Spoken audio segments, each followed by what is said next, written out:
अगर आप भी चाहते हैं डीके मिथिला एक्सप्रेस का ऑडियो वीडियो आप तक पहुंचे तो लाल बटन दबा कर हमारे चैनल को सब्सक्राइब करें और बेल आइकन को दबाना ना भूलें। धन्यवाद। अभी आप सुन रहे हैं DK Mithila express recording studio ग्राम उत्तरवाड़ा। धन्यवाद।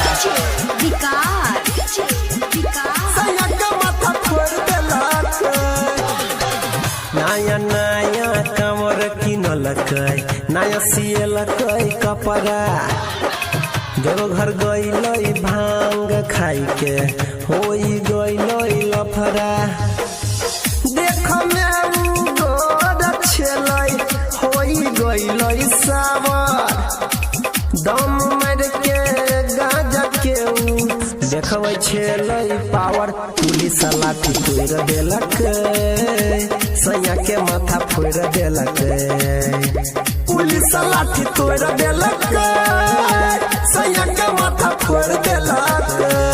अभी आप सुन रहे हैं तेनवाही से मां दुर्गा म्यूजिक की प्रस्तुति।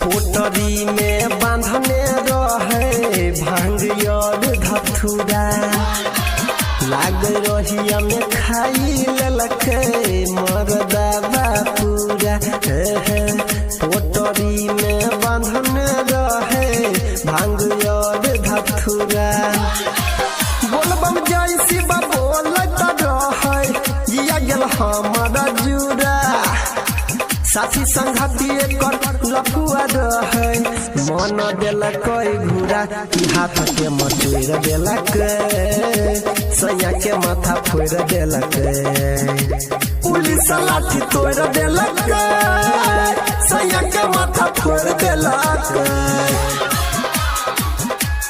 अभी आप सुन रहे हैं तेनवाही से मां दुर्गा म्यूजिक की प्रस्तुति।